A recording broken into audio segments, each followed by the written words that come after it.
नमस्कार, मैं राकेश परमार और आप देख रहे हैं महत्वपूर्ण मुद्दा। महत्वपूर्ण मुद्दे में आज सबसे महत्वपूर्ण विषय तो यह था कि दुनिया भर में फ्रांस के बाद बेल्जियम और अब कुछ और भाग में जिस तरह से तोड़फोड़ आगजनी धर्म के नाम पर और अदावत और अपमान के नाम पर हुआ है, उन सबको देख करके भारत सरकार को सजग रहने की जरूरत है, क्योंकि यहाँ पर फ्रांस से ज़्यादा विकट और विषम स्थिति है। हम बारूद के ढेर पर बैठे हैं और हर आदमी के हाथ में माचिस है और हर आदमी माचिस पर तिल्ली रगड़ रहा है। किसी दिन पकड़ेगा तो क्या अंजाम होगा, इस बात की भनक पता न भारत सरकार को है या वोट बैंक के चलते भारत सरकार मौन है।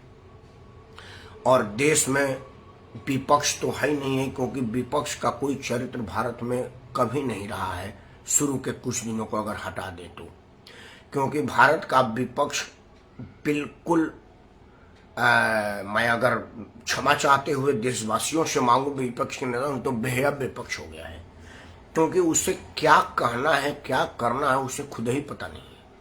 बेहया में इसलिए कहा कि जिन मुद्दों को सरकार में रहते हुए वो लोग इंडोर्स करते हैं, उसको इंट्रोड्यूस करते हैं संसद में, सरकार से हटते ही उस बिल का विरोध करने लगते हैं। इसीलिए मैंने बेहया और बेशर्म शब्द का इस्तेमाल करना हिम्मत किया।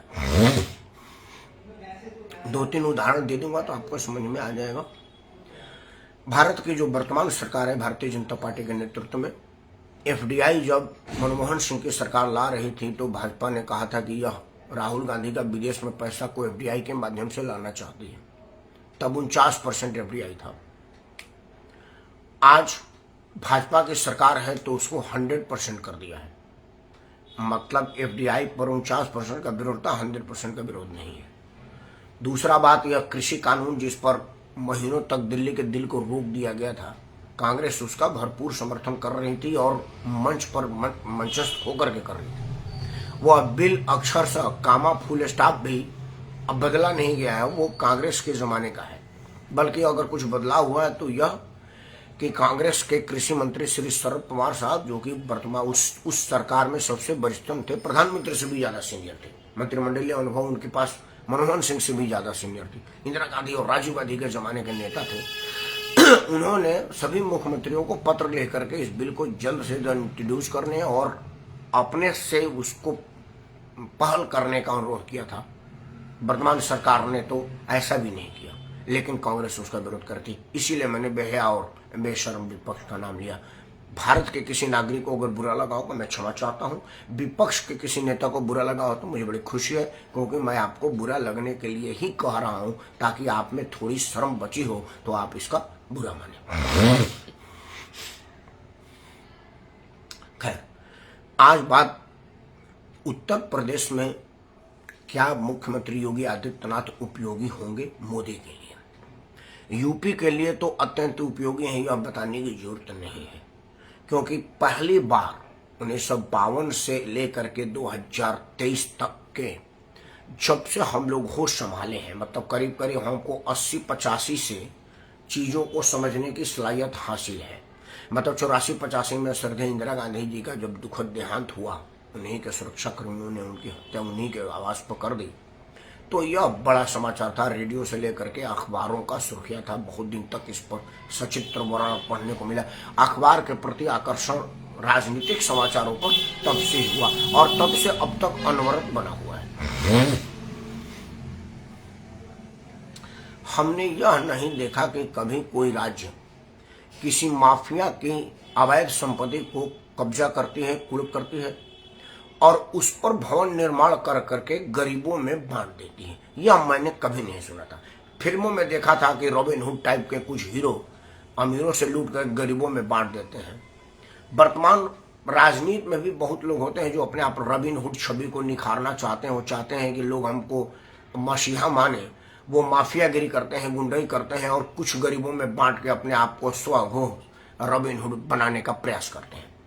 लेकिन यह जो सरकार है वो किसी अमीर से लूट करके नहीं, माफियाओं से छीन करके संपत्ति को गरीबों में बांटी है। मैं नहीं समझता कि इससे भी बड़ा कोई श्रद्धेय काम, आदरणीय काम और बधाई और तारीफ करने का काम हुआ होगा।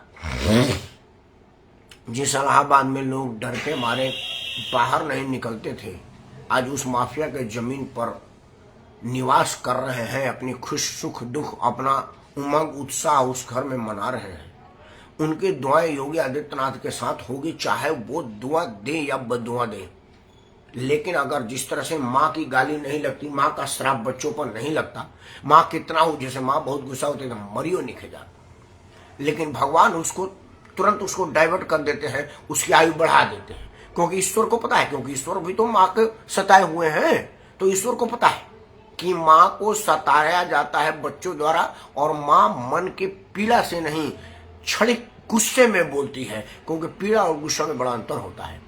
तो गुस्सा में बोलती है मरियो निकल जाता, मतलब मर भी नहीं जा रहा, और भगवान उसको अपना याद कर लेते हैं। जब वो अपने माँ को सताते थे तो उसको वो आयु बढ़ाने में, निरोग करने में लगा देते हैं, क्योंकि मालूम है कि माँ का दिल क्या कह रहा है। उसी तरह से योगी आदित्यनाथ को अगर कोई वोट बैंक के लिए, किसी के बहकावे के लिए अगर योगी आदित्यनाथ को बददुआ देगा तो ईश्वर उसको दुआ में तब्दील कर देंगे, क्योंकि ईश्वर का दिल पता है कि योगी आदित्यनाथ का दिल उन गरीबों के लिए कैसे धड़क रहा है और कितनी ईमानदारी से उन्होंने इस काम को अंजाम दिया है। मित्रों, योगी आदित्यनाथ उत्तर प्रदेश पर एक आशीर्वाद के रूप में, एक नेमत के रूप में, एक पारितोषिक के रूप में प्राप्त हुए हैं। यह पहला मुख्यमंत्री है जिनका अपना परिवार से कोई नाता नहीं। ईश्वर का दिया हुआ भरा पूरा परिवार है। अभी इनके पिताजी का देहावसान हुआ, पूरी देश दुख व्यक्त किया था। पूज्य योगी आदित्यनाथ जी शासकीय कार्य और उत्तर प्रदेश के 25-26 करोड़ लोगों की जिम्मेवारियों के मद्देनजर रखते हुए श्राद्ध कर्म में नहीं गए थे, लेकिन उसके बाद उन्होंने माँ से जाकर के क्षमा मांगा था और पिताजी की मृत्यु पर अफसोस व्यक्त किया था। उनका भाई है, भतीजा है, उनकी बहन फूल बेचती है, उनका जीजा चाय बेचते हैं। मतलब ऐसे साधारण लोग जो आप ज्यादातर परिवार के लोग करते हैं, कोई पान का दुकान किया है, कोई फूल का दुकान किया है, कोई खेत में काम कर रहा है, कोई मिल में मजदूरी कर रहा है। मोदी और योगी का परिवार भी इसी तरह का काम करता है। लालू प्रसाद, नीतीश कुमार, इंदिरा गांधी और लोगों का परिवार की तरह से नहीं है कि व्यवसाय कुछ नहीं है, इनकम टैक्स रिटर्न करोड़ों में भरी आ रही है, नौकरी कुछ नहीं है, क्योंकि कई लोग तो नौकरी के फार्म भरने की पात्रता ही नहीं, तो जैसे लालू प्रसाद का लड़का तो फार्म ही नहीं खरीद सकता। करोड़ों का व्यवसाय है, हवाई जहाज में जन्मदिन मनाता है, चार्टर्ड प्लेन में बीबी को घुमाता है। लेकिन योगी और मोदी का परिवार साधारण परिवार है। इसका अपना परिवार मोदी के लिए पूरा 140 करोड़ देशवासी है और योगी के लिए 24-25 करोड़ उत्तर प्रदेशवासी है। तो जिस तरह से उपयोगी योगी आदित्यनाथ यूपी के लिए साबित हो रहे हैं अभी आज के तारीख में, मुझे कोई संदेह नहीं है कि वो 2024 में मोदी के लिए भी उपयोगी साबित होंगे, क्योंकि सबसे ज्यादा 80 सीट देने वाला उत्तर प्रदेश को सबसे ज्यादा समर्थन भी मोदी को देना पड़ेगा। और मोदी को तभी समर्थन मिल पाएगा जब उत्तर प्रदेश के लोग योगी का समर्थन करेंगे, और योगी के कामों से समर्थन ना करने का कोई आधार मुझको नहीं दिखता है।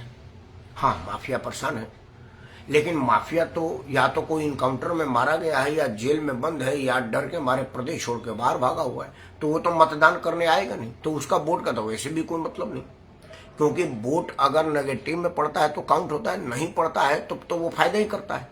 तो माफिया डर के मारे बूथ पर जाएगा नहीं, क्योंकि जाएगा तो गिरफ्तार कर लिया जाएगा या गोली मार दिया जाएगा। और बाकी लोग जो माफिया के भय से मतदान नहीं करते थे, वो निर्भय होकर के मतदान करेंगे, और निर्भय जिनके वजह से होंगे उनको मतदान नहीं करेंगे तो किसको करेंगे, ये सोचने वाली बात है। लेकिन कुछ % लोग हैं जो खाते योगी के हैं और गाते अपने पार्टी, अपने जात के लोगों के हैं। मैं सवेरे सवेरे देखता हूँ फेसबुक पर लिखा आता है कि मोदी ने कुछ नहीं किया। मैं उनको नीचे मैसेज में देता हूँ कि आप मोदी जी के पहले मोबाइल चलाते थे? बोला नहीं, डाटा बड़ा महंगा था, 400-500 रुपये का 1 GB था। अब तो फ्री में है, चार्ज कराओ ना, मतलब आप इस्तेमाल करो ना करो, 1.5 GB 2 GB फ्री में मिलता है।